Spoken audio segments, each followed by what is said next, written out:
things up there. Should give it a while there. All right, come on, let's get up there. I'm waiting for it to start here.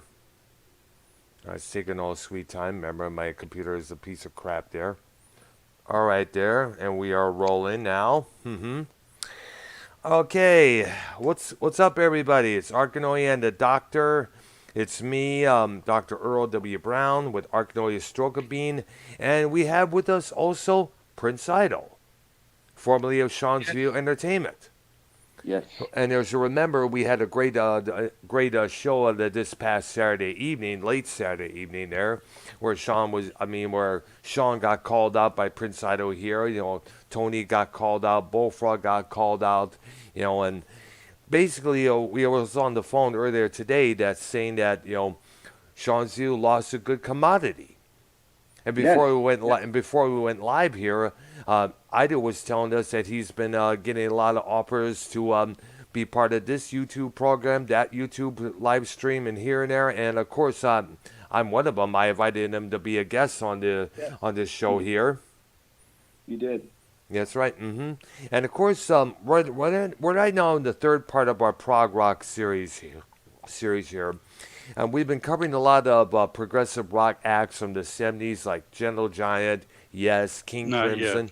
Not yet. Well, the thing that Doc, not to interrupt you, Doc, the thing that Doc told me, and I'm a young guy, I'm only 25, a lot of these YouTubers that say, they're, like, I hear like a lot of the guys say, they're making fun of me. But if they're making fun of me to my face, are you really making fun of me? And if you think you're hurting me, you're not hurting me when you talk about me, because the thing is, I'm setting up a platform for myself, no matter whose show it is. I'm setting myself up to be successful. So the more you cater into what I'm doing, like I said, whether it's a bad headline or a good headline, you responded. So therefore, who's winning at the end? I am. Because why? You responded, you laughed, you got something out of it, right? That's right. My argument is, are you really hurting me when I'm begging for the attention anyway? So who's playing who in this chess game? Or when you're getting the attention out of the blue there. Exactly. I'm begging for attention, and what you guys do, you feed into it. You eat out of the palm of my hand. I'm making myself very noticeable by the crazy things I'm doing. The easy thing, matter of fact, not even the easy thing, the best way out of it is to ignore it. But if you entertain it, who's winning? Who's winning? Oh, that's right, me.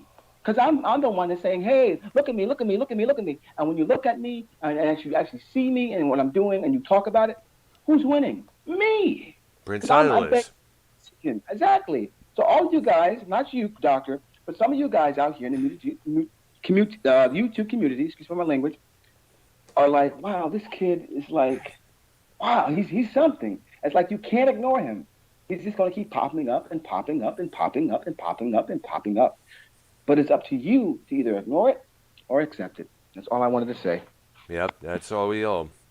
Now, of course, yep, and that's about it. Bottom line there, folks. Now, of course, as you know, as I mentioned there, before Prince made a statement there. Of course, as you know, Prince Idol, as you know, was let go by Sean's View Entertainment. We had a long conversation about what a mistake that was, because Prince Idol was involved with Sean for how many years? 12 years, I guess, since 2000. He's been watching. 2009. Yeah. And I never stopped. But then he left, and now he came back. And I got the privilege not to just watch the channel in the chat room, but to be a part of the channel when he. That was good. Switched. That's a happy thing to be a part of, And all of a sudden, Sean's View had who's probably live right now, if I understand, with, of course, Tony up the rear there. I'm sorry, but Tony's a douchewad. I mean, he's a clout-chasing homo. He's this hippie wannabe who tries to be super. I'm not trying to interrupt you. I'm not trying to make this show all about me. Promise me. I just want to add my spin on it. Here's what you don't know. And I want Tony to listen. I want every video that I pop on to leak to him. I want to teach this guy something. I want to hope it sticks into your mental head brain. Prince is smart. He is smart. He's going to bring awareness to himself. He's going to bring a lot of attention to himself. You guys think, oh, he's burying himself. I'm not burying myself, stupid. Time will heal all wounds. You ever heard of that? Time will heal wounds. That's By the true. time I'm 29 years old, I will mature, and Sean will forgive me and bring me back to my channel. It's up to Sean and it's up to me to want to forgive each other. Tony, stop interfering in a relationship that you have no business of controlling in the first place. You get what I'm saying? Does that make sense? Yeah. You trying to block me off from a good relationship that I have with Sean. But guess what? Time will heal all wounds. And then, like people say, it's like in WWE, when Bret Hart got screwed, Mr. McMahon and Bret hated each other. Now they're on good terms. Like I Yeah. said, time will heal wounds. So, Tony, if you think Prince will be gone forever, I'm here to tell you I will be back on Sean's view because time heals. And the catchphrase over there is, we're fair, Sean's entertainment. So Sean's fair. Sean is a nice guy. I may have bashed him because I was upset. Yeah, people fight. Friends fight all the time. Brothers fight all Understandable. the time.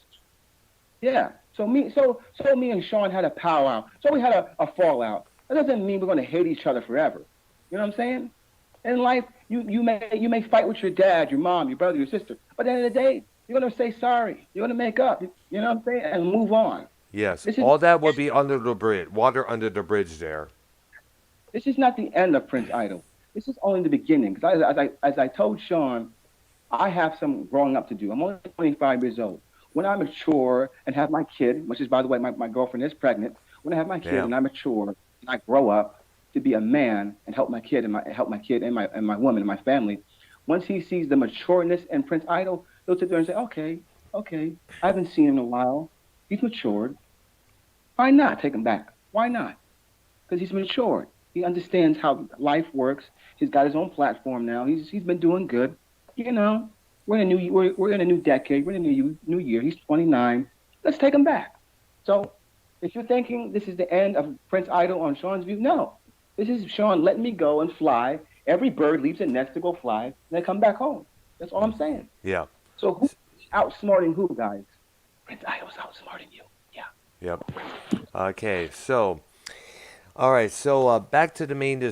So we heard it from Prince Ido there.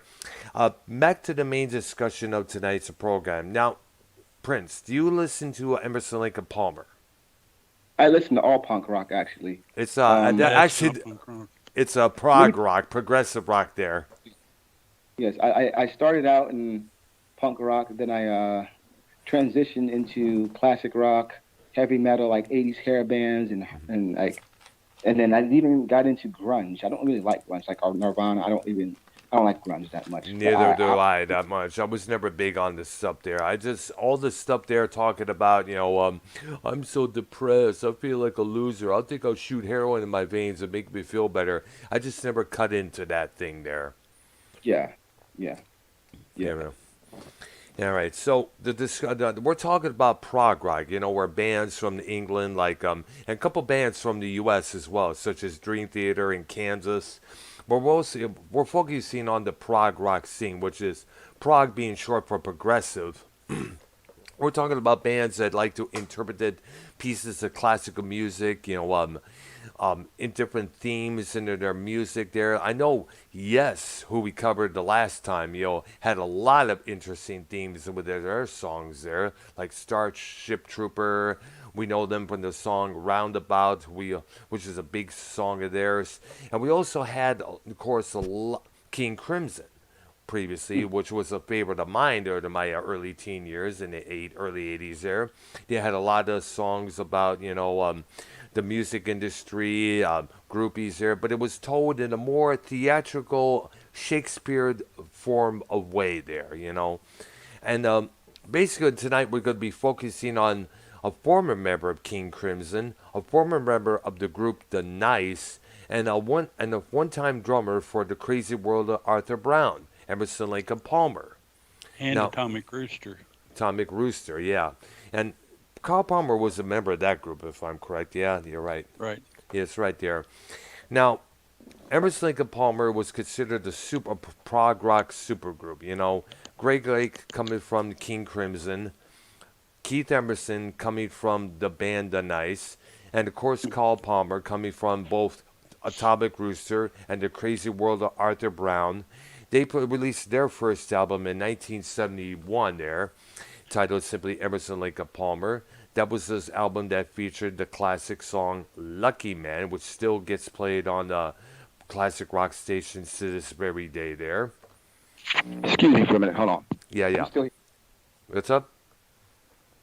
Excuse me for a minute. I need to check on something. All Hold right, on. good. I'm still here. I just need to check on something. Okay, gotcha. I'll continue there. Now, of Yeah, course, Emerson, Lake and Palmer were largely keyboard, although Greg had his moments. yeah, they would. Well, Greg would play, sing vocals, guitar, and of course do bass guitar as well. There, Right. he was a good guitar, but he wrote some pretty good songs on that guitar. There, by the way, he Yeah. wrote songs like "C'est la vie," "Still You Turn Me On," And of course, Lucky Man. and "Lucky Man" as well. There, which was probably one of his signature song, I guess you would say there. And Yeah. I get, yeah. Now, the band lasted up until about, I guess, 1978 when they decided to break apart. They officially got back together, and officially in around 1991, they released a few albums on the Victory Music label there. And I guess they carried on, and I guess, for some reason, they just, I don't know if they just stopped, went on hiatus again, or whatever it was there, or what it was, or what the situation was there. Or that they just stopped. They just stopped. What the fuck. Well, basically, after a while, Emerson Lake couldn't get along at all, Yeah. and Palmer kind of was caught in the middle. Yeah, that's true. But Emerson and Lake they didn't even record at the same time in the studio. Wow. They would, Lake would go in and do his bit, and Palmer would add on, and then Emerson would go in later and do his bit. Yeah, separately they would Which do is kind of this. weird, because Yep. when you hear it, it doesn't sound like that's what happened. Yeah, that's true. But then again, that's how much powerful musicianship those three guys had displayed. Yeah, because Keith Emerson was classically trained pianist and incredibly versatile on keyboards. And sadly, Lake and Emerson are no longer with us. They both passed away in 2016. Greg Right. Lake from cancer, and Emerson from suicide. Yeah, but he got some kind of hand condition where he couldn't play keyboards anymore, and that was his life. And he just like, well, That was I his can't do this breadwinner. anymore. That was his breadwinner. That was his source of earning money. And he couldn't. I don't think he could really cut it as just a producer.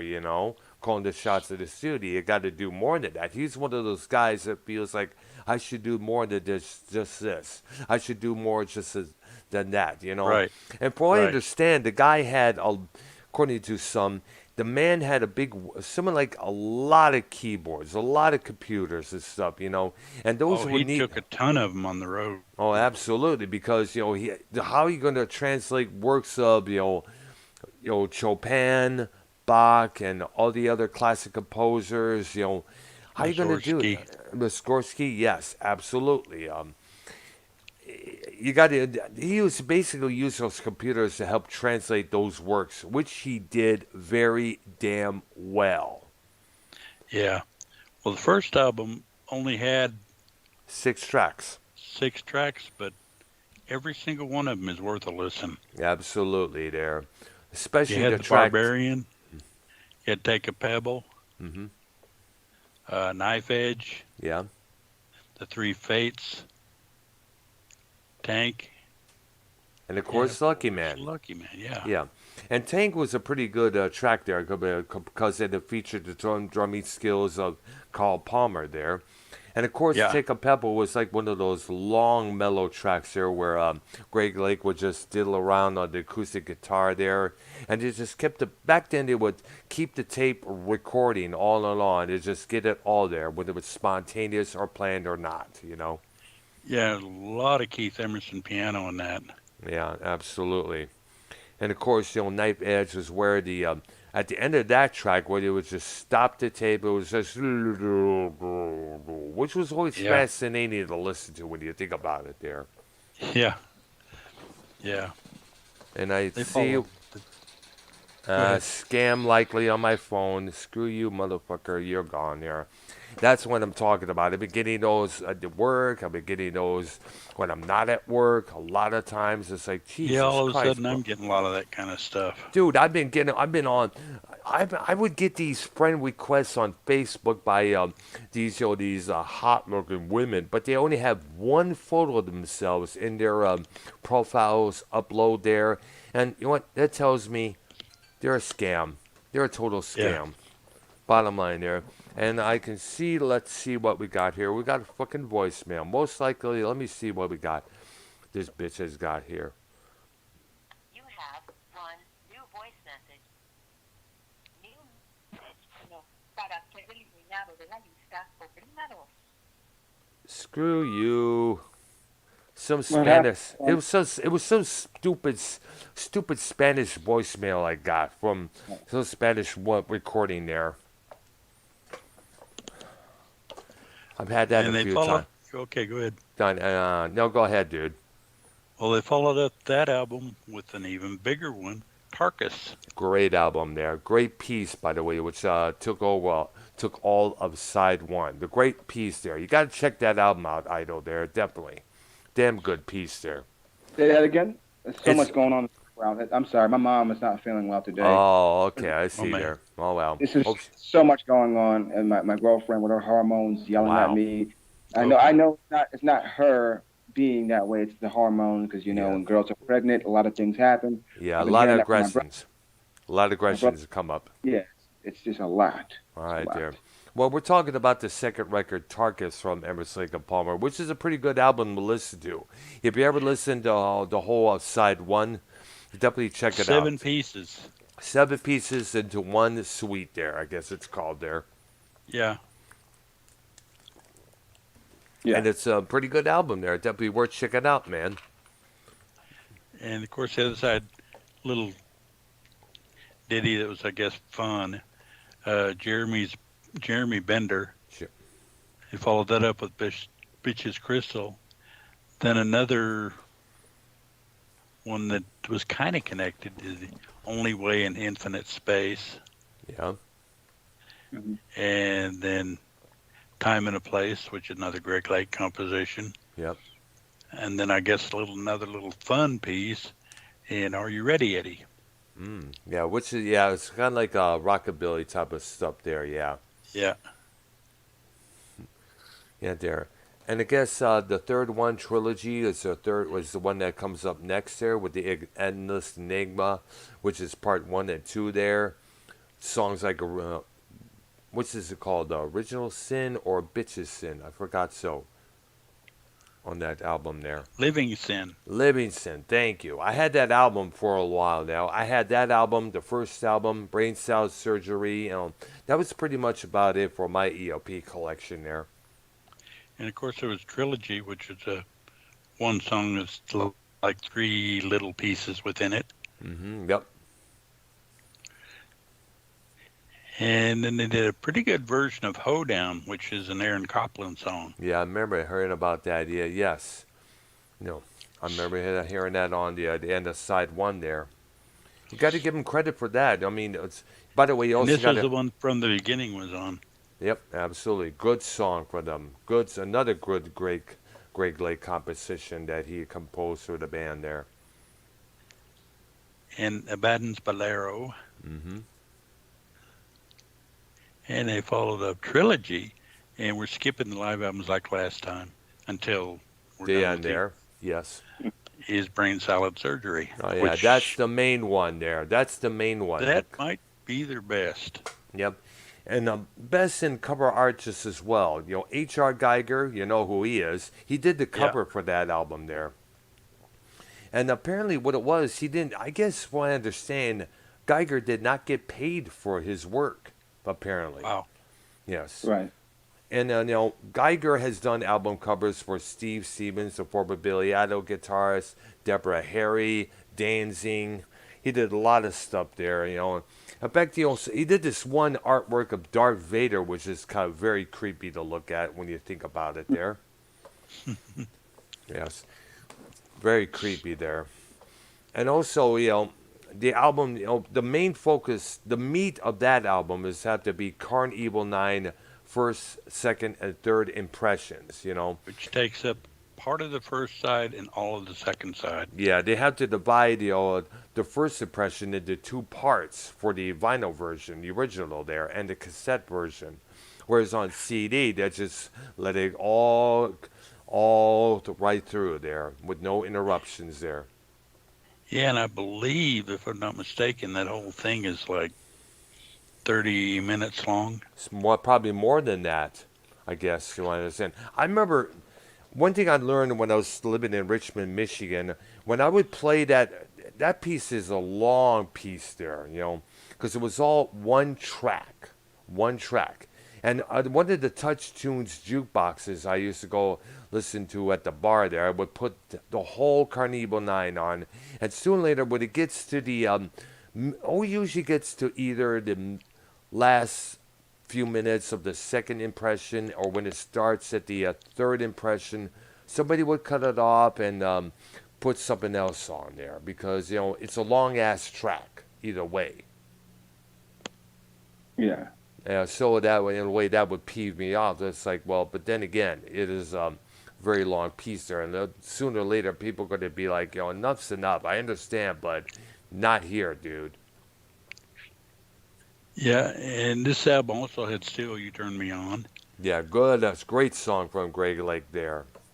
And of course, in Toccata, yes, which was, and I understand the person who composed that track, he left a little comment underneath the list of the track. He's saying, Keith Emerson has taken my piece, and what was the quote again? If I understand, he mentioned, what was it? Well, I know they added that it was adapted from Yeah. Ginsberg? Let me look it up there on the Wikipedia, the album there. Let's see here. Because I know he gave, I guess, the composer, I forgot whose name, because remember, some of these composers, these composers, they have these unpronounceable names here. It was their fourth album, by the way. It was also the first album of their own label called Manticore Records there. It was, of course, distributed by Atlantic Records here in the States there. Yeah.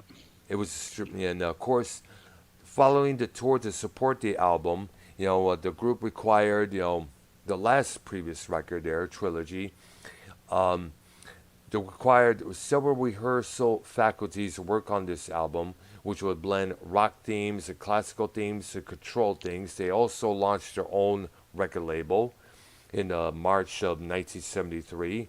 It was recorded from June to September and mixed in October of that same year. And it was, as all as their previous works, it was produced by Greg Lake. He did the whole album there. Right. Yeah. Now, I guess, some of the lyrics on the Carnival 9 were done by Peter Sinfield, who wrote the lyrics for the earlier King Crimson albums just as well. Yeah. Yeah. And, of course, let's see here. By the way, I'm looking at the thing here that you were talking about, that second track, Tocapana. What's it called again? Danggummit? Toccata, yeah. Now, let's see here. I'm trying to find a piece of that quote. Now, I forgot the name of the composer that originally that it was adapted from, but he gave Keith Emerson loads of props. He has successfully captured the emotion of my piece. Basically, what he was saying on the album jacket there. The interesting thing about that particular piece is I was in a music store back in the days when they sold musical equipment. Uh-huh. And guy was trying to demonstrate to me what the speakers that I was looking at sounded like. Yeah. And he played that song. And it was a perfect song because it's got incredibly highs and lows in it. I mean, It's got highs in it you won't believe, and then it's got lows in it that'll make your whole room rumble. Yep. And when he demonstrated that, those are the speakers I bought. Wow. Yes. And also, by the way, that piece also featured probably, if I'm correct, the only synthesized drum solo on that track. I believe that's correct. Yeah, it was. It was a drum synthesizer that Palmer was playing during that track there before they went to the final few minutes of that piece there. So that album has got, and by the way, that album has got reissued a lot of times. For a while, it got the red carpet treatment from Victory Records, whom ALP did sign it throughout the 90s there for a couple albums they did for that label. And it got remastered with a hologram cover for the CD. And by the way, Prince, if you ever find this album on vinyl, definitely do so because the art is, the way it's done, the way it's set up, you will be amazed by it. Definitely without a doubt. Oh, yeah. And they followed this up with Works Volume 1, which is an interesting album in itself. Yeah. Because it's a originally two record LP. Side 1 was Keith Emerson, basically. Yep. It was piano concerto, and side 2 was Greg Lake. Yep. Basically, Let Me Your Love Tonight, C'est La Vie. Emotional song. Name. Very emotional song from Greg Lake, C'est La Vie. The accordion that Keith. Yep. And side 3 was essentially Carl Palmer. Yep. And which, by the way, one of the tracks, LA Nights, featured Joe Walsh on doing the slide guitar, by the way. Yeah. And of course, side 4 would feature Fanfare for the Common Man, one of their most recognizable pieces there, and Pirates. Aaron Copland. And Pirates, which is a fantastic song. Yeah. And that's the whole group. Yep. And there. And of course, they had Works Volume 2, for I understand, as well, later on. Yeah, that followed it. Yep. And that had some pretty good songs in it. That had, it had the Peter Gunn theme, which is interesting because that's like a 60s, 70s cop show. Yeah. But it's got a very recognizable theme. Very recognizable. It's meant to, in fact, the Ventures even did their version a couple times there. Yeah. And the Art of Noise. And the Art of Noise. Remember that group in the 80s there? Yep. Featuring Dwayne Eddy. Yeah. And it's got, it's got Tiger in the Spotlight. Oh, it's got a track in here called Bullfrog. Yeah, I knew it was there. Oh, my gosh. It's a little instrumental. You need to listen to it if you've never heard it. All right. We should probably listen to that and but put on clips of Bullfrog screaming his head off to make that complete. Let's see what else was memorable. Watching Over You, So Far to Fall. Maple Leaf Rag, which is a very old, trying to remember who the artist was. Scott Joplin, I think. Very old piano thing. You got to remember, a lot of these acts like ELP and Yes, they would leave the listener, wondering, I wonder what the Scott Joplin composition would sound like. That they would listen to find it, and they would listen to it. They'd be like, wow, interesting, dude. So a lot of these prog rock acts would help the listener get into earlier classical music. Yeah, and of course, I Believe in Father Christmas is on this album. Yeah, which is one of their all-time Christmas favorites there. And actually, Peter Gunn theme wasn't on that album. It's on a later one. But we'll get to it. All right there.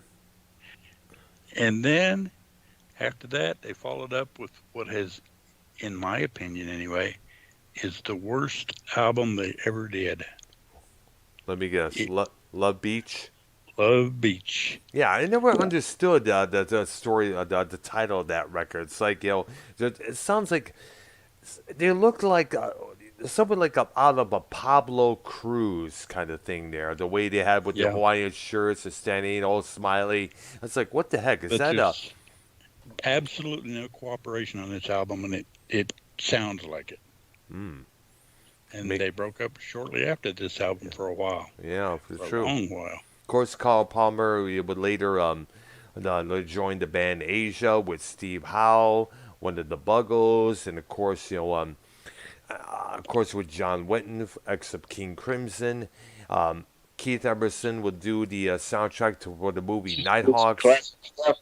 As Yep. I'm looking up on my phone, Hmm. this is some classic stuff. I think you're pinning me onto some new music, and I appreciate that. This is some stuff, man. Yeah, that's This is highly into classical music. yeah. Yeah.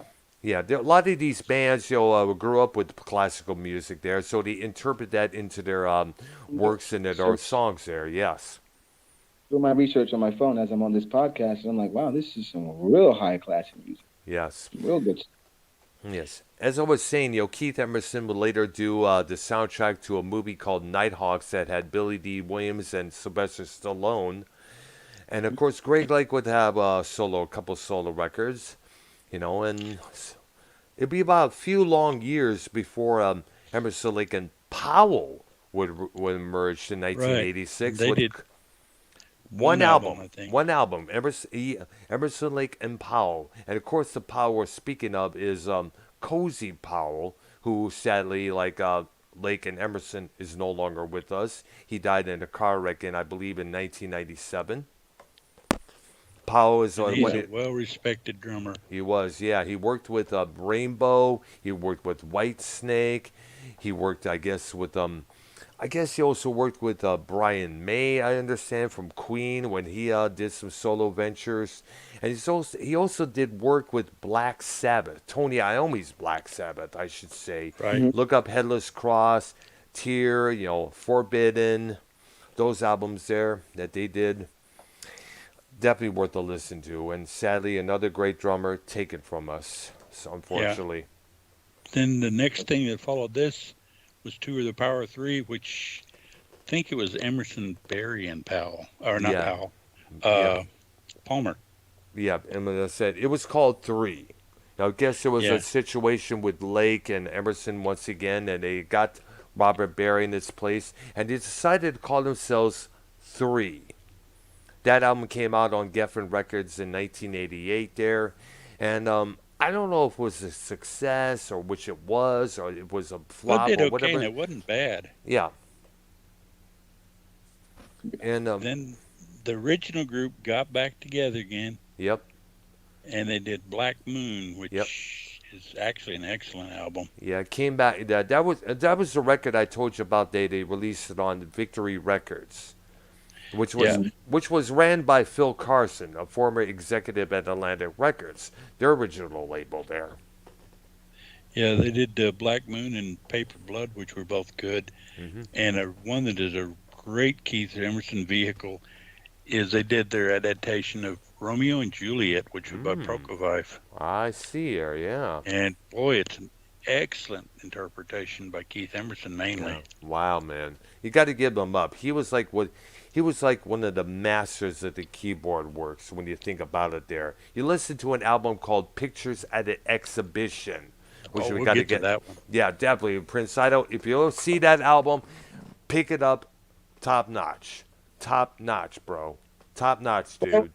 Well, Yeah, if maybe you're familiar with vinyl's coming back, so I know, yeah. But the thing is, but they need to reissue all the vinyls that these artists have. You must bet it would go to an independent store where there's a lot of new, used, and new vinyl there. Mhm. Yes. Yeah, because, Pictures at an Exhibition is a Mussorgsky piece, right? Yeah, absolutely. I remember that, yes. And it's basically a tour through a museum. Yeah, that's right. The HUD of, yeah. Go ahead. Grandfather used to collect a lot of as I told you before, Doc, he used to collect a lot of jazz records. I'm familiar with a lot of jazz music and very classical music. So this is not the first go around for me. Just singing. It's not the first go around. All right, there. Okay, and then they released In the Hot Seat, which was a pretty decent album, which was the last one with the three of them. Ah.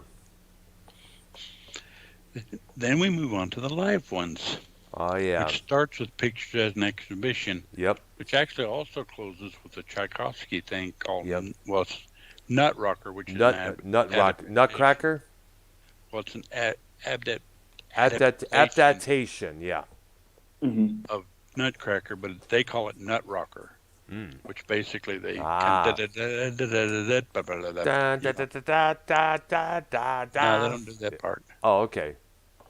Well, yeah, they do. They Yeah, open they with start. Yeah, they start the piece with that. Then they just did their own interpretation of it later on. yeah.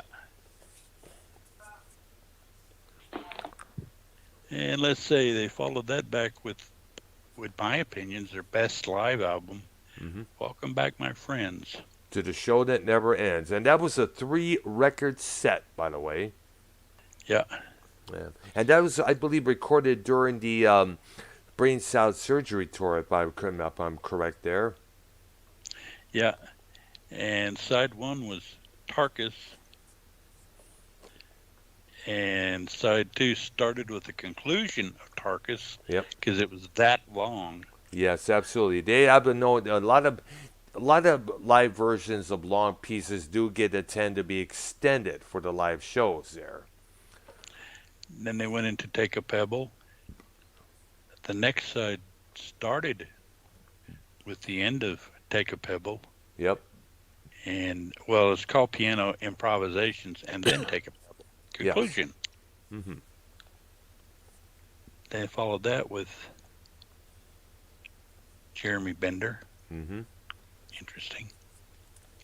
And then side 5 and 6 was in Carnival 9, the whole thing. Wow. And it is absolutely, well, in my opinion, the best rendition of that piece. There. Yes, definitely.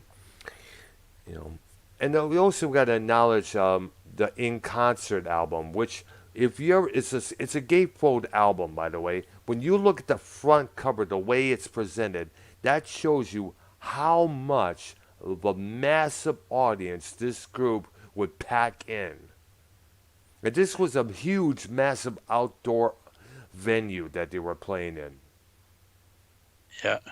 And when I look at that cover, it's like, holy mother load. And this is the one that actually has the Peter Gunn theme on it. Uh-huh.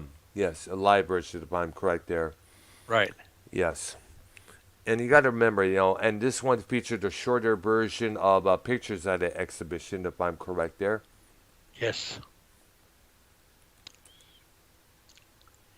And actually, an interesting YouTube thing to view, and I know it's there because I watch it occasionally, Mm-hmm. is Emerson, Lake and Palmer live at Royal Albert Hall. Ah.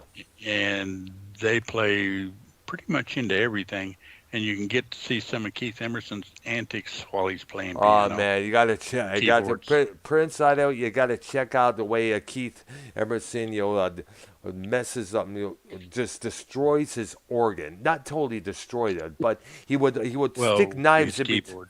Yeah, well, he would take these knives and he keep strapped them on the side there. He jab it in between the keys there to keep the sound going there. He would rock it back and forth, throw it on the side there, jump down by the crowd there, start doing a little solo there from the crowd, get back up, And there was one point, there was a couple points during their performance at the California Jam where Emerson would strap himself up to a piano, those little sitting benches that you would sit on to play piano. The piano would lift up and would twirl all around and round and round. While he was playing. Yeah, absolutely. Look it up on YouTube, man. You'll be flipped out, man. Wow. And they actually have an album of that concert got live at the Royal Albert Hall, which is a great one to get. And then they had Works Live. Yep. And then a live one from the Isle of Wight Festival, which was one of their early ones. That's some of their early stuff. Mm-hmm. But it's quite a little treat to see them do their stuff. And some of the songs they did. Oh yeah, I have a list.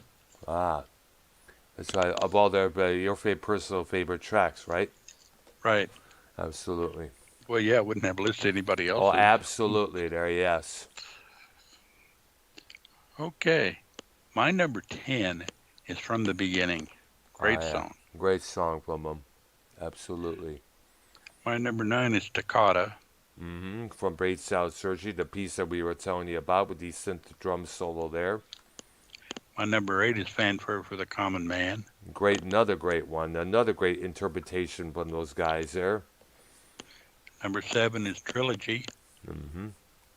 The, tr- the song trilogy, by the way, not the album. From the album. Right. Number 6 I got is Romeo and Juliet. Great version of it. Yep. Number 5 is Lucky Man. Number 4 is Picture and Exhibition. I am. The whole piece there, right? Oh, yeah. Oh, yeah. It's side 1 to side 2 there. Number 3 is Pirates. I am. I really like that song. Yeah. Number 2 is Tarkus. Yep. Another great one. And number 1 is Carnival 9. Oh, yeah. All 3 impressions. Oh, yeah. Yep. Well, as you know, I'm a completist. I like I always advise people, don't be misled by the single version. Get the whole version. Get the album. Get the album version because it's a lot more longer. It's not so edited down, and there's a lot more. In fact, the whole album could be just as amazing as the song itself. That's one thing I learned a lot of times. Well, it's funny because we talk about how they edit down. I Yeah. don't know, just to name to me, which is an incredible example of stupid editing, is you're familiar with Come Sail Away by Styx, right? Yeah, absolutely, yeah. If you hear the edited version, right after he sings about a gathering of angels appeared above my head, they told me this, they sang me the song of hope, and this is what they said, and then they do the Come Sail Away, Yep. and then they do that me, and they go into the synthesizer, the guitar. Well, the cut version, that is cut. Wow. The synthesizer and the guitar, possibly among the best part of the song. Well, how it's gone? How long was the song track altogether there? About 6.5 minutes. Probably a reason why. Because for the single version, they had to cut it down to possibly about 4 or 5 minutes at the most. But because that was an incredible butcher job. Yeah, I know it was. Yeah, but then again, somebody forgot to tell the Beatles to do that when they put out "Hey Jude," which is a whole more than 7 minutes long there. Yeah, I think it's about 7.5. And 7.5, correct? Yeah. But then again, some other record labels have different ideas just as well there. Right. So I'm not so saying up in there. I'm still wonder will we ever see 45s come back, by the way. I don't know about that one. I know, that's true there. Let alone 8 tracks. Or cassettes. Oh, yeah, I know. Dude, I had so many fucking cassettes in my box. I miss those things there. Because here I have a little record player with a radio, an MP3 player, a CD player, and a cassette player all in one. And I have no CDs, let alone cassettes. Only have a couple of vinyl albums that I bought recently, including the new version of Pink Floyd's The Wall. Yeah, I had... Before I had to sell them off because of financial considerations. No, I had to leave them behind back in Michigan because they were old and smelly after being in a basement for a good amount of time there. So I'm still looking to and now most of the albums that I had stocked are now some of my downloaded onto my MP3 here, along with most of the CD that was in my CD collection, but I also had to leave behind. Yeah, I had over 4,000 CDs. I know, yeah, man. Oh, you could. And I had 6,000 pieces of vinyl. Yeah, that's true there. Oh, man. Now I've got something like about 250,000 MP3s. I know, yeah. I still got a few there, but most of the one I play here is the one that's hooked up to my computer right now, charging up the battery. The other two I have are basically empty because most of the stuff I had to transfer from that MP3 or this MP3 into this one here. Yeah. Hmm. All right. So Prince, what do you think about what we're discussing here tonight? Are you like? I know you mentioned you were like interested in what we were talking about here. Very interested because, like I said, vinyl is coming back. You guys are putting me on some new classical music, and I appreciate that. Yeah. And I grew up listening to like a lot of '80s hair bands and a lot of heavy metal. But Yeah. I do like Pink Floyd. Pink Floyd, I do like them. I don't Oh know if you, yeah. Yeah, I think they'll be next. I guess they'll be included Well, on our either list them here. or Genesis. oh, Yeah. okay. Oh, Yeah, the early Genesis before they became a Right. top 40 act there. When what do when you think Peter of Journey? Gabriel. What again? What do you think of Journey? The band called Journey. Oh, I Um like Journey. well, Journey's a pretty good, yeah, right, yeah. They kind of like had their prog rock moments in their earlier albums prior to Steve Perry joining. That's when they Hmm. became the hit radio machine band that they would later become throughout the later 70s and throughout the 80s there. Hmm. Yeah, And actually, Bon Jovi. Everyone loves Bon Jovi. Who hasn't heard of Bon Jovi?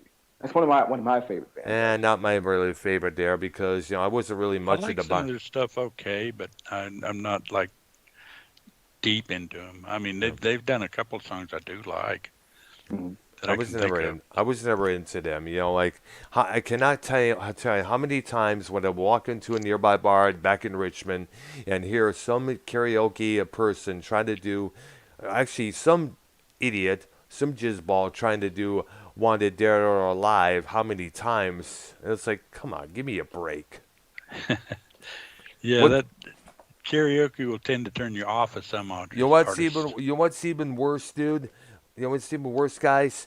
Some big heavyweight woman out there with these big rimmed glasses who's not attractive, a face that would give Medusa the Gorgon, make her turn to stone. She's trying to sing, don't you wish a girl was hot like me? Oh my Don't you like? I God. saw that one time, like, are you fucking kidding me? Oh, Give me a break. oh man. Well, Doctor, which one do you want to do next time? Pink Oh, Floyd? I say we do Yeah. Pink Floyd. Yes, yes, Okay. Prince, we got to invite you back on the show now for Pink Floyd because this was one of the bands that really freaked me out there. Yeah, I'll because come the back to interesting about them is I don't know how much familiar you are with their really early stuff, Yeah, but they started out as a psychedelic band and then turned to prog. yes. The album like the Piper at if the you don't Gates of Dawn. dive down deep. Not many people know this. I have collected every single Prince album that ever came out.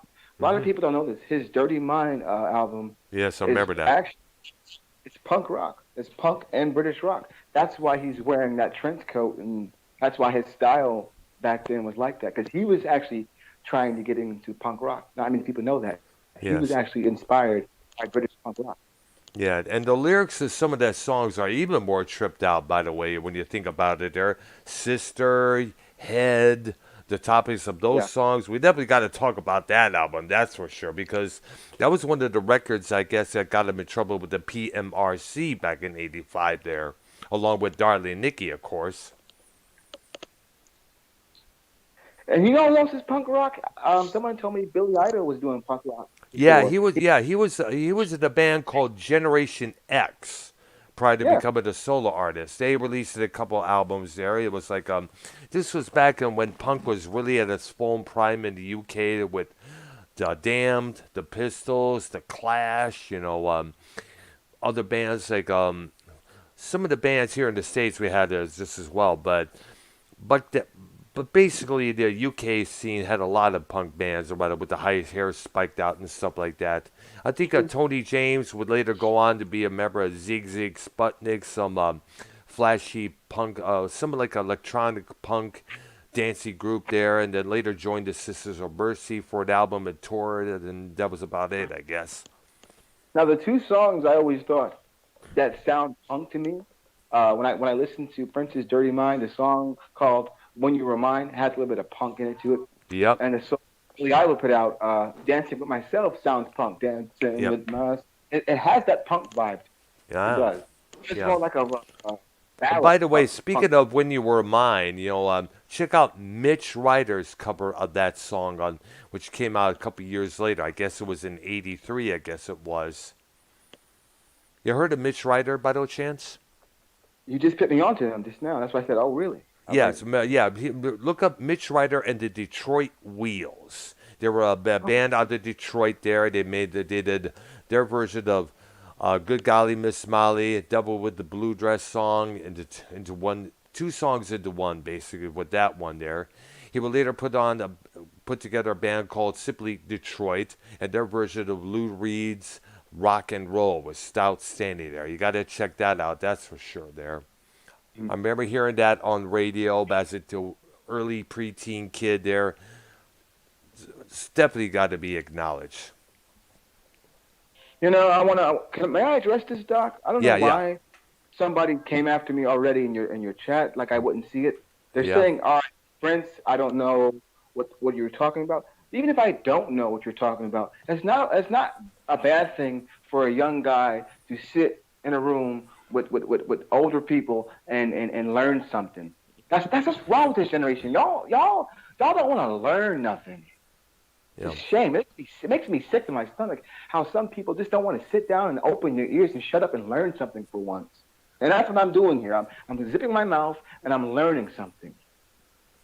Yeah, because Doc is 2 times older than you, and Yeah. I'm damn near 3 times older than you. Yeah. You guys are teaching me something. It's not going to hurt to want to learn something. We learn something every day. It's not going to hurt to learn something. You know? And I hear it's "Come Sail Away" in the background, by the way, there. That's my ringtone. Ah, nice. And but the thing is, we're trying to the purpose of this program is to turn the young people on to acts from the past, Yeah, we got to turn, because so many kids out there are so many focused on all these bands, all these artists of today, whether it's Harry Styles or My Chemical Romance. I'm like, you got to remember, a lot of those bands had influences in their life that inspired them to create the music that they have today, and we're trying to let the people know what influenced the acts of today. For instance, the guitar harmonics of Avenged Sevenfold. Where did he learn that kind of stuff from? Judas Priest, Iron Maiden, and Thin Lizzy. Yeah, it's funny because I don't know if you watch any of the people that react to old songs. Yep. But it's They're all over amazing YouTube, because yeah. they're all of them, almost to a person, talk about how this music, we're missing something today. This is the music. Yes. They're just all absolutely amazed by what they hear. Yeah, there was this one guy who, I forgot his name, but he was doing his listening to reaction to Dazed and Confused by Led Zeppelin, and he was like astounded by the sounds that he was hearing. Like, he didn't even know what Jimmy Page was doing to make that sound. Turns out, as we know, he was using a violin bow on his guitar there, with a wah-wah, crybaby wah-wah pedal there, add to it there. Yes. Start, if you don't mind, since I'm a young guy who Yeah. does play all 3 of the good guitar. I know how to play lead, bass, and rhythm guitar. Yes. If you can put me onto more guitar playing, because what that does is that opens my mind to learn, to want to practice even more. All right. So I always look for guys to put me onto more guitar players, because all that's going to do is inspire me to get back on it even more. Definitely. You know what? I got to do me a guitar playing video of my own pretty soon there. I uploaded one about a couple weeks back there, me doing a slide guitar on this little kind of toy-like acoustic guitar that I have here. And I have a lot of guitar playing videos on my channel there where I do a lot of fast-paced solos there. In fact, me and YR, if you remember, I think I mentioned this, we did we did our version of a Judas Priest song there. I think it was Victim of Changes, that's what it was. I did the guitar, he did the vocals, air quotes, and that was about it.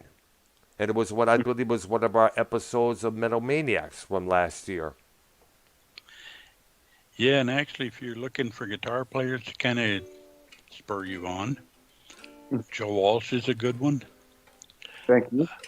And he was a member formerly of a group called the James Gang, which they have some absolutely phenomenal work. Walk Away, Funk 49, to two of the big songs from them. And then he was also for a while in the Eagles. It still is, by the way, there. Yeah, and that there's some more songs that would kind of spur your guitar, because for a while they had three what amounted to lead guitarists. Yeah. Glenn Fry, Walsh, and Don Felder.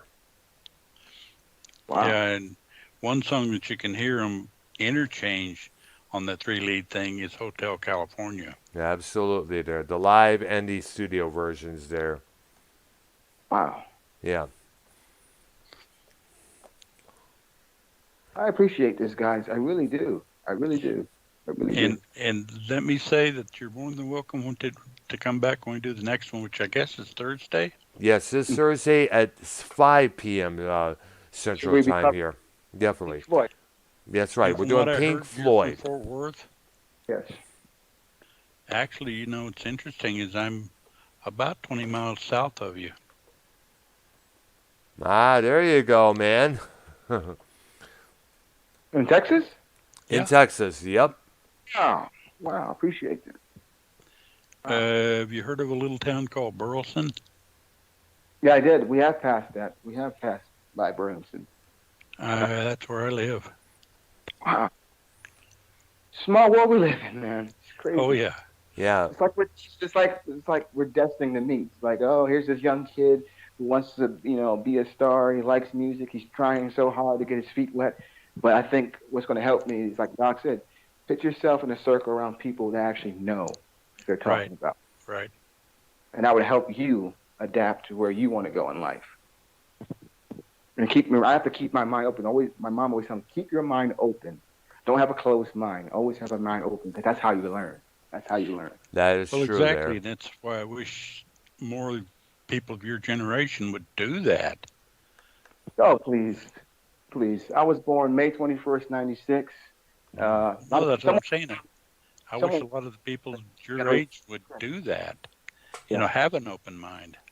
Yeah, because a lot of, well, I would pray the same thing. I often mention that to my sister a few times because, she's more into the more mainstream kind of stuff there, the only rock songs she really knows is the ones that they play on the radio hits, as they call it there. And, I've often tried to tutor on to other stuff, other songs there, but other times she would give these looks of disapproval here and there. So I just let it go at that, She goes her way, listens to her taste, I listen to mine here and there. So, but basically, like I said, the purpose is to turn the people of today onto the artists of back then. In fact, you may want to go way back to the very first episode that me and Ark did back last year when we were discussing what our things that we were going to be discussing. We go back to the 1930s. Actually, we did classical music too. Yeah, absolutely. We discussed that. We also have episodes where we talked about, TV shows, movies, and everything else. But like I said before, Doc, that's what some of these kids, I always tell people is like, what is your lifestyle? What you see on camera is not what you get behind camera. Like, a lot of people think, oh, like they say, from Sean's view, I play, like, it's a character I play. It's like, a lot of people think he's just some obnoxious, crazy kid. But when they really get to find out who I am, I'm not a crazy, obnoxious. That's just a character I'm playing. That's just, Well, something else that we were kind of wanting to do sometime was discussing wrestling, but old wrestling. Yeah, wrestling from the past because, like way back. And plus, I was hoping to do a show with Minnesota Vikings, man, talking about the plane ride from hell and how Ric Flair's getting canceled here and there. Yeah. I mean, we Have you got heard? to talk. I know, yeah. And the thing that pisses me off is like they're going after Tommy Dreamer, they're going after a Ric Flair for that bullshit there, but yet, Like, no, go ahead. they're going after them for that plane ride, that WWE plane ride from hell. Yeah, that's Absolutely. And the thing is, but yet we have yet to hear them criticize or condemn Grizzly Smith, hmm who was was a pro wrestler. Who, if you ever watched one of the episodes of that program, apparently what hmm it was, apparently it was the, apparently it had a lot of, apparently what it was is that, let's see here, I got to look it up. Apparently he was doing some inappropriate stuff with underage girls. Oh my. I, I got the last word on sports.com here. Apparently, they're talking about the Dark Side of the Ring episode there. Take a look at the Grizzly Smith who wrestled during the 50s and 60s. there was a guy who I was training with in Atlanta, Georgia at the time, at this place called Platinum Championship Wrestling. Ah, Me and my name Justin James, very great wrestler, very great wrestler. I would yeah. say Daniel Bryan. I mean, this dude is like he's phenomenal. And they were like, I remember my coach saying, "Hey, we don't play that like that grab hag crap. That's what you call it. Grab hag is where a younger girl is being messed with by a younger, older dude that's also in the training place. There was a lot of that going on in this generation. I'm like, why is these older dudes messing with these younger girls? And it's happening now in some of these training places. It's even happening in some of these schools. You never know what these teachers are doing to your kids behind closed doors, and your kids afraid to say anything because The they repercussions. right, yeah, the repercussions. They don't want to get a bad grade. They don't want to get the teacher fired. So it's a lot of sick things that are going that is not being protected by the adult eye. Yeah, exactly, and that's sad because those are the actions, and the people that are actually doing those actions, they're the ones who deserve to be canceled, not this actor or this singer or this politician for saying the wrong thing at the wrong time. Give us a break, you know. Yeah, Like yeah. like according to this, the one pro wrestler who was one of the kids by Grizzly Smith, Rocket Robin. Apparently, she was sexually assaulted by Grizzly Smith. According to the article here, he had completely ignored her, you know, not standing to be in the same room with her. One day, her mother was gone and her father was home. Smith called her to the back to say he loved her, and this would lead to the first time he put his hands on her. And she was about 8 or 9 years old, and which she was unable to process. According to her, it stripped her of her innocence. Sexual assaults at the hands of her father lasted from 8 years old to 14. She told her mother, and the two promptly left his ass. Robin threatened to shoot Smith with his own gun if it ever happened again. Right, Yeah. right. And yet, sadly, they're going after Tommy Dreamer and Ric Flair. But then again, you also got to remember, Grizzly Smith was not a household name as Flair and Dreamer and Barry Windham and all the other greats like Sting, the Four Horsemen, and such. Right. So that's probably one of the reasons why there. Well, I didn't even heard about the guy until this episode was mentioned on various social media platforms there. Yeah. Yeah. I, So I was wondering if I can get on his show tonight. I've been trying to hit him up. You know, foul mouth Ken. My God, yeah. it's so hard. Like it's so hype. It's so hard for me to talk.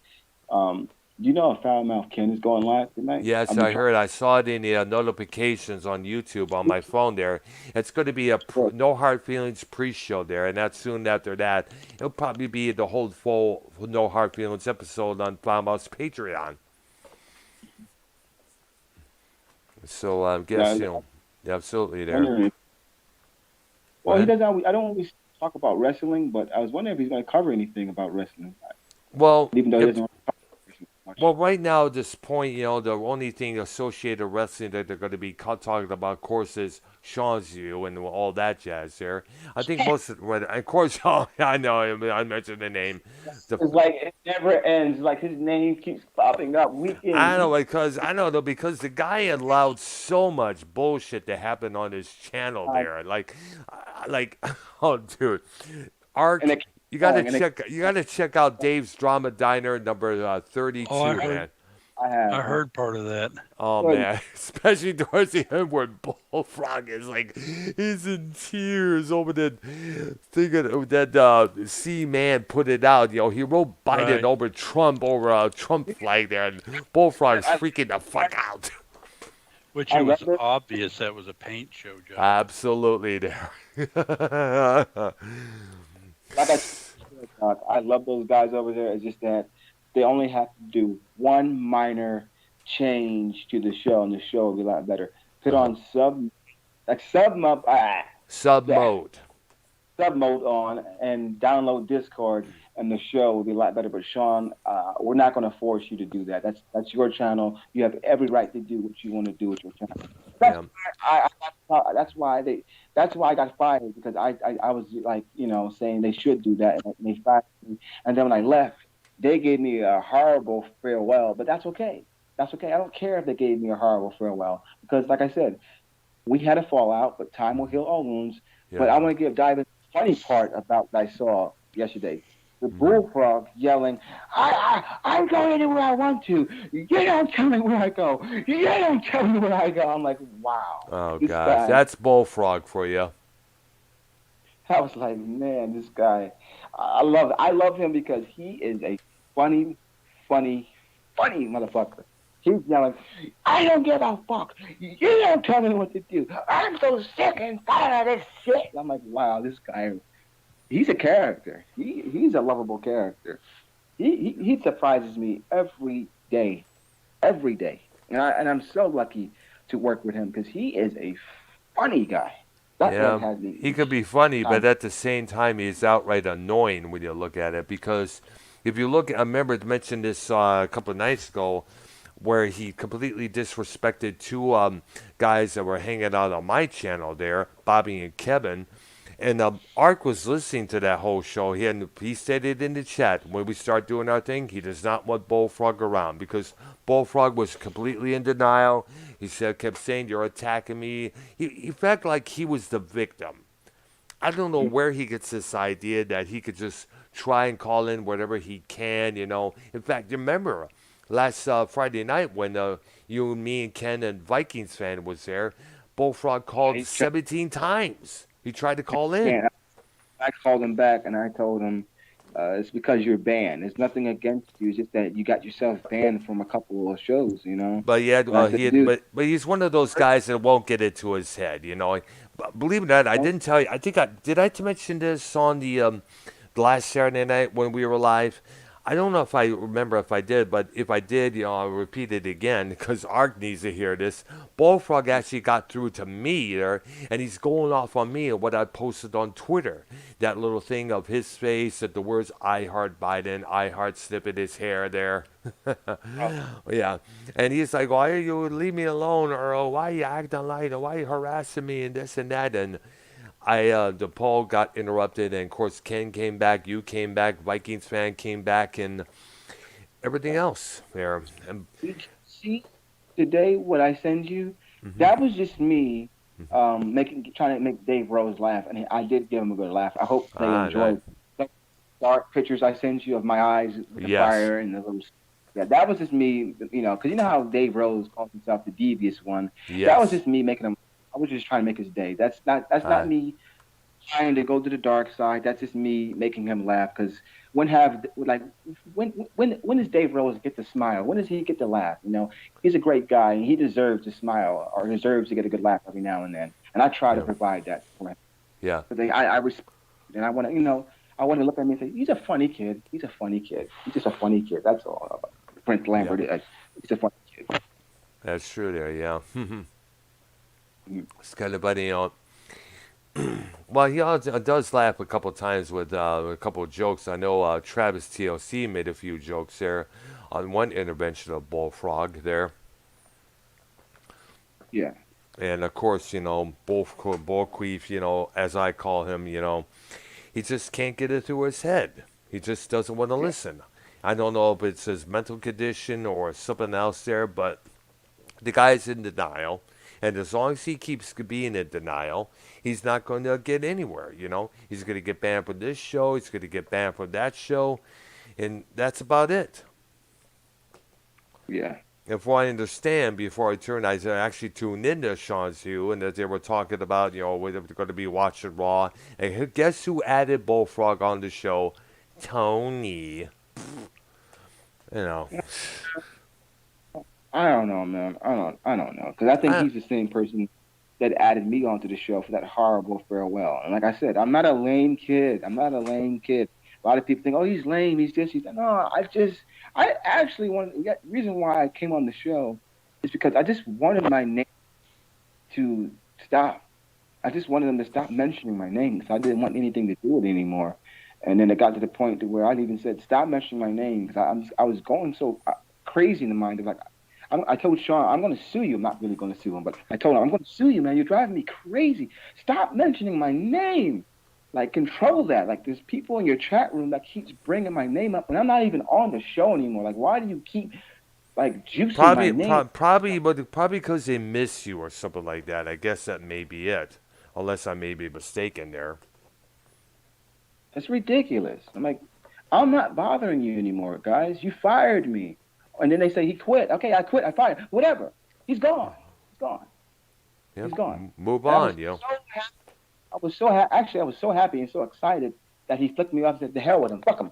Thank you. But does that mean you're going to stop mentioning my name? Of course not. They still mention my name. But that tells me, oh, you miss me. Oh man, you know what? I got to tell you this. Joe Cronin. He often mentions other people that had departed from him just as well. He often mentions Tommy NC 2010. He often mentions Ken. He often mentions, mentioned my name a couple of times there. And he often mentions our names, in kind of a bitter, derogatory way there, because we all had departed from his brand. And I guess Cronin cannot handle that. He often mentions Dave Rose a few times there. In fact, Dave Rose wanted to challenge Joe Cronin to a debate on race issues there, because Cronin has been known to talk smack about white people a lot of times. Mm-hmm. He'll talk white this, white people that, and white people this there. And a lot of times, and here's something else I got to mention. The reason I departed from Joe because he often play these suicide jokes all the time. I would have killed myself. I would have ended my life with this and that. I wish I was in that mall in Colorado instead of watching Raw there. That pissed off Nicky Nines. And Nicky Nines did his take on that whole thing by talking about the 10 lives that were lost in that particular shooting in that mall when that occurred there. And I had a few issues with those suicide jokes myself, because remember, my girlfriend of over 3 years took her own life, and a couple of friends of mine, Dirk and Izzy there, they took their own lives just as well. And I used to hang out with Izzy a lot of times at the City Club back in Detroit. I often come to a Dirk's part. Yeah. Someone's knocking on my front door. I'm like, what is going on? I'm trying to stream. Hold on. Yep. Hold on. Okay, go ahead. And anyways, a lot of times, and Bam is into my chat saying his co-hosts suck. Now patronize this is garbage. Is right there. I don't really watch it no more because it's not the same, man. No. Yeah, no, it's not the same. And when I talked about those suicide jokes, I often, me and Bozy had a few discussions about that there. And when that happened,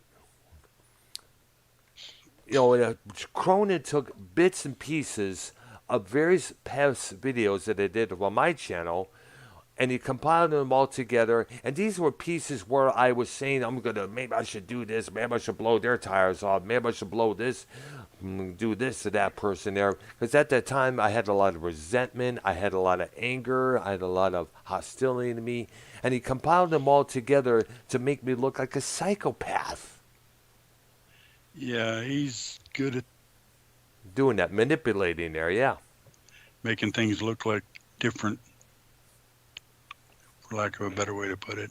Yeah, absolutely there. And so he painted this narrative like I was, that I needed to be locked away. Yeah, go ahead. Yeah. But the thing, it's so shit here at my house. I'm sorry. It's okay there. I really apologize.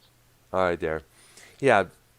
Now, needless to say, and then later on, Cronin, as you know, he does this massive rant on his Raw review where he was mentioning, me and Bozy and the discussions over his suicide jokes, Joe's that is.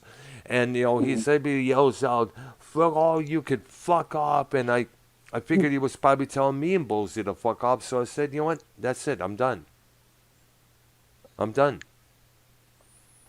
And I've spoke to Ken. We have spoken with Dave Rose and Ken about the whole situation, and Ken has a few issues with Cronin himself, as well as Dave Rose, as well as Nikki Nines, as well as Mars Mira. Mm-hmm. Yeah. I don't really have any issues with Joe per se.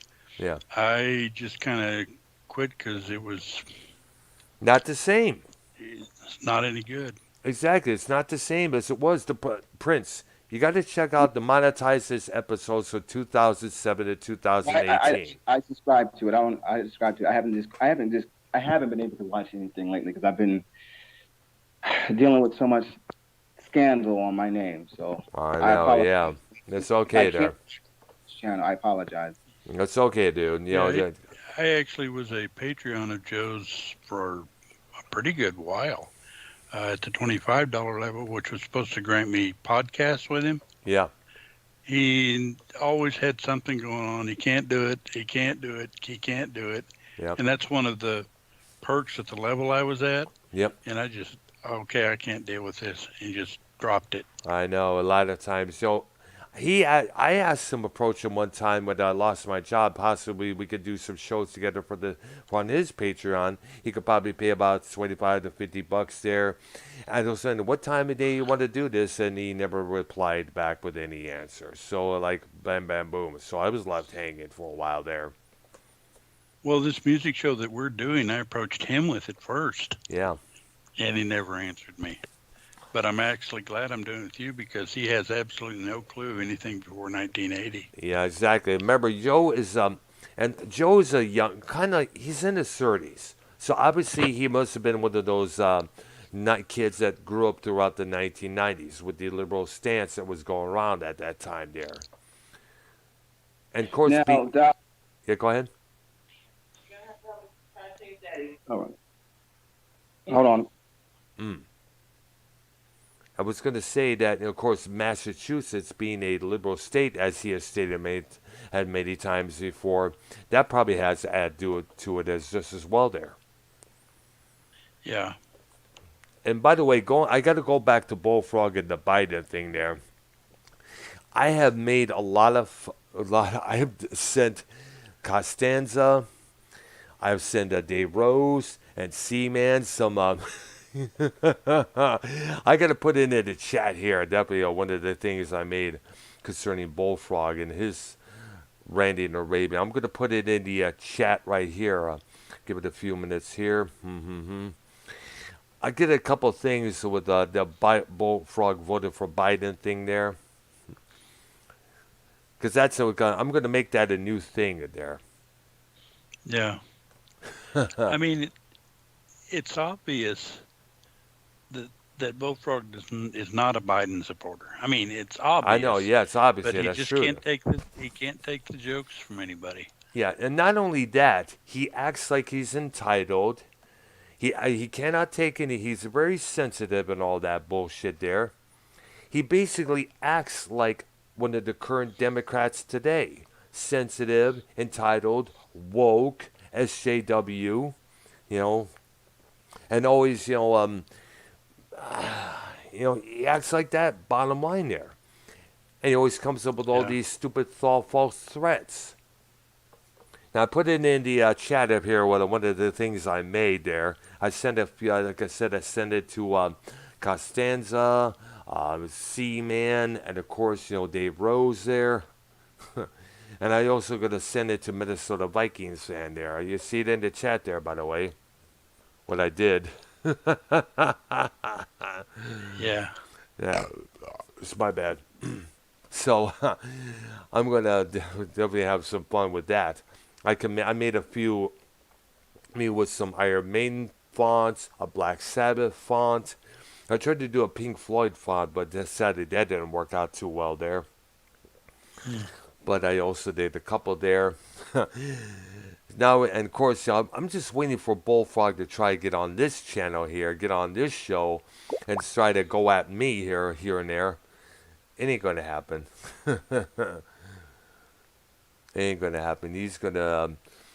I'm gonna get his ass good. You don't disrespect my guests. You don't disrespect coming here, disrespect people on my channel. That's for damn sure. Same thing. They don't have no right to speak. They don't have no right to do this. Like the thing with Bullfrog, he believes that he comes first for everything. Yeah. Yeah. And one more, and another thing I want to say to Tony from up the rear there. He tried to get on. He was complaining to Dave Rose, complaining, how come I'm not on the Community Drama Awards? I should be there nominated for this. Like, bro, you got to do something Why there would you to want to earn. be? Exactly, precisely. He wants to be famous, and the way he's going about it is pretty much idiotic, wimpy as hell. He says, and yet you look at his Twitter feed, all he has is, his lava lamps, tie-dye posters here and there. Shit that I've seen multiple times in the past when you walk into the Spencer for Gifts store there. And it's just, I'm sorry. And how old is this guy? Is his 20s as well, I guess? I think so. And he's trying to be like, either, according to Prince Idol, Jim Morrison. Well, I'm sorry, but Jim Morrison was a lot more darker than what Tony is presenting to be here when you think about it. Because Jim Morrison, to me, was probably one of the first gothic rockers out there. Because a lot of his stuff had a lot of darkness tanged into his stuff there. The Celebration of the Lizard, The End, Not to Touch the Earth. Right. Yep, exactly. Now, is Idol muted by chance? I think he is there. I think he dropped. Oh, I think he dropped because I heard that drop signal a while ago. I did, yeah. Well, it's still on my screen here. He's on mute there. Hey, Prince, come back here for a while there. We're gonna probably end the show in a few while there. Because We've already gone pretty good bit over what we normally do. Yeah. We usually about almost 90 minutes when you look at it there. But And normally we only run 60. Usually there, unless something usually shows up there. Yeah. So, all right, there. All right, so once again, this coming Thursday at 6 p.m. Eastern Time, we'll be taking a look at the massive legacy of Pink Floyd on our series here. And, of course, finally after that will be my simulcast with Real Spuck TV there. And I don't know what we're going to be talking about. I just want to talk about the Dark Side of the Ring episodes. Minnesota Vikings was messaging me about the whole thing yesterday and today as well there. I was hoping we'd do our drama show, Dirty Brown Eye Drama, but he's too busy doing it. We're still supposed to do a third episode from that kind of show there, so I have to wait and see what goes on there. Yeah. All right, there. All right, so can't wait for, I guess it's time to end the show there. I want to thank Prince Saito for being with us, coming and hanging out, asking questions, contributing a little bit. See, that's the kind of guests I like are ones that are informed, contribute, and don't dominate like YR always tried to do. A lot of times, yeah. Wire, I don't think he's going to be on this program any time back soon there. That'd be fine with me. Yep. Okay.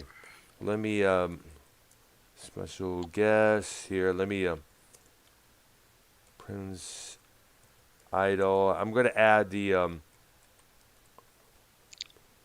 okay, now we got it. Okay, there.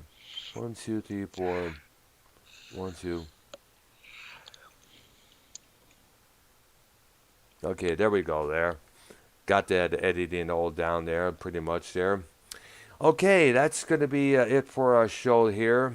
Once again, a reminder, we'll be back this coming Thursday, 6 p.m. Eastern Time Standard.